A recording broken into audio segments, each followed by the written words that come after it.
Pakistan received a much-needed lifeline on Friday as the International Monetary Fund, the IMF, approved a $3 billion deal to prevent an impending economic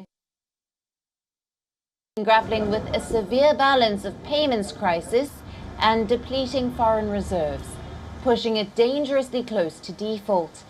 This IMF funding comes as a ray of hope for the struggling economy. Pakistan Prime Minister thanked China and other allies for helping the country.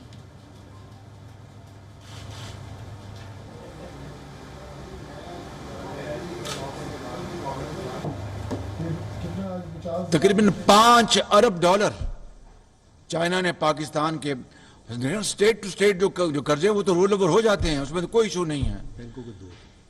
असल बात जो है वो commercial banks के loan जो हमें हर सूरत अदा करने थे, हमने अदा किए, उन्होंने फौरन हमें वापस कर दिए। तो चाइना ने वो कलीदी किरदार अदा किया है कि जिसने पाकिस्तान को 3 महीनों में डिफॉल्ट से या बहुत मुश्किल सूरत हाल से 2-4 होने से बचाया। उसका मेरे पास अल्फाज नहीं कि हम शुक्रिया अदा कर सकें। An IMF staff team led by Mr. Nathan Porter held meetings with the Pakistani authorities to discuss financing engagement for Pakistan under a standby arrangement. At its conclusion, Mr. Porter issued a statement affirming the staff-level agreement with the Pakistani authorities on a 9-month standby arrangement. He also expressed his optimism with the deal to work as an anchor in providing the much-needed stability for Pakistan. The $3 billion standby arrangement is higher than expected, offering some respite to Pakistan. It builds on the previous bailout package agreed upon in 2019, which expired recently. The new deal will be disbursed at an amount of $1.1 billion. Shortly after an IMF board's meeting scheduled for July, Pakistani has stated that the central bank is aiming to boost the nation's forex holdings to $14 billion by the end of this month. Islamabad has complied with many measures conditional of the previous deal since the IMF mission restarted negotiations with the government this February. The Pakistani government has revised its budget for the current financial year, along with a 22% hike in policy rates. Pakistan has also succeeded in raising over $1.34 billion through its new taxation regime, complying with the conditions. I think the IMF agreement is very positive for Pakistan, and it is much better than our expectations and market expectations. The program size is larger, it's $3 billion compared to $1.1 billion of tranche that we were expecting in the 9th review. And also it will cover 9 months, which means it means that Pakistan will ensure macroeconomic stability, and also IMF will address the risk of debt repayment that Pakistan has to make for the next 6 to 9 months. These adjustments have not been without pain for the Pakistani populace, who are currently facing a 38% inflation rate as of now, currently the highest in Asia.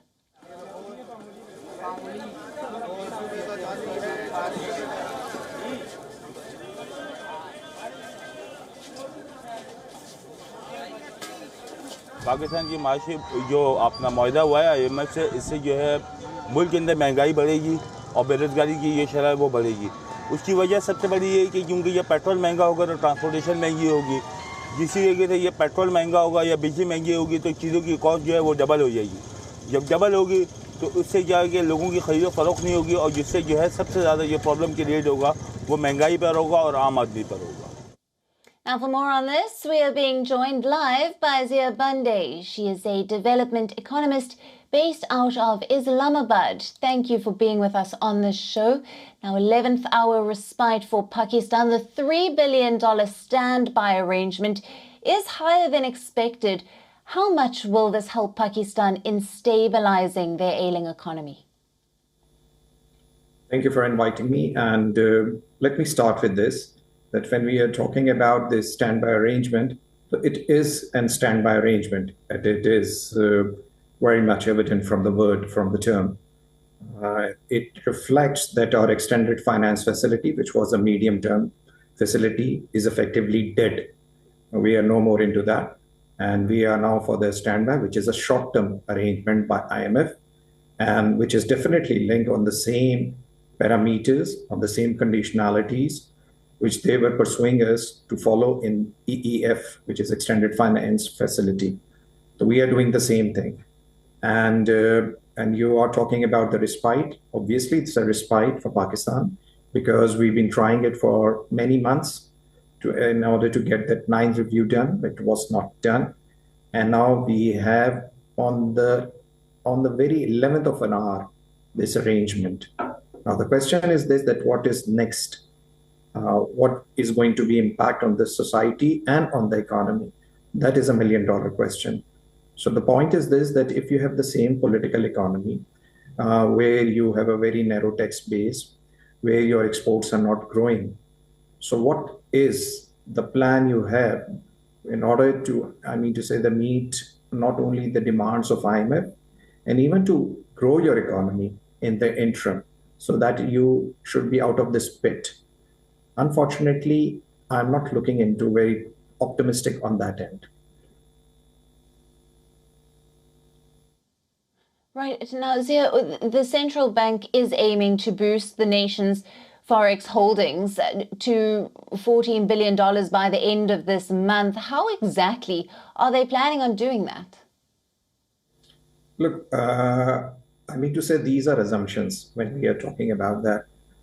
What is important that how foreign exchange normally develops in an economy. There are 2-3 ways to do it. One way is to take a loan, which is a short-term thing. Now, it means that a lot of money will be coming under the loan side, which is not only the multilateral, but the bilateral also, which they are expecting from China, from UAE, from Saudi Arabia, besides this. And they might be going into the bond market also with this endorsement of the IMF on the plan also. So that is one area where they can go. Second is, which is exports. I don't think so exports is going to pick up in a very short term thing like that. Then you have remittances. They're also on the declining side. Third is foreign investment. So foreign investment, if you're looking, we have recently established our investment council, our newly made investment councils.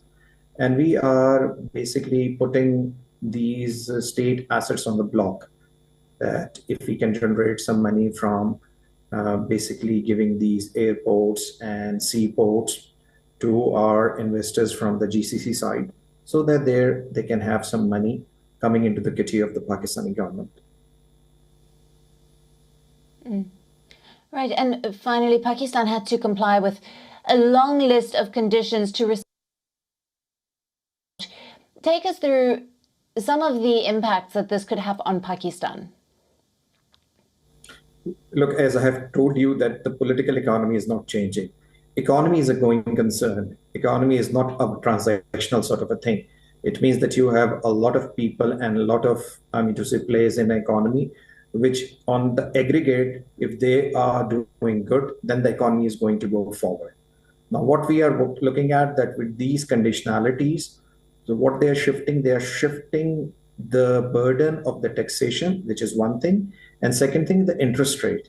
Now, at 22% interest rate, our exports and even internally our businesses will be uncompetitive. That is the big problem which we are facing. So the important thing is how you are going to address that. And that is directly linked with your exchange rate and with your trade deficit. I mean to say that we as a country are depending on fuel imports. So the more we are going to devalue the currency, more we are going for that. And it means that we are increasing the burden internally. So our trade deficit and our fiscal deficit are integrated, are converging.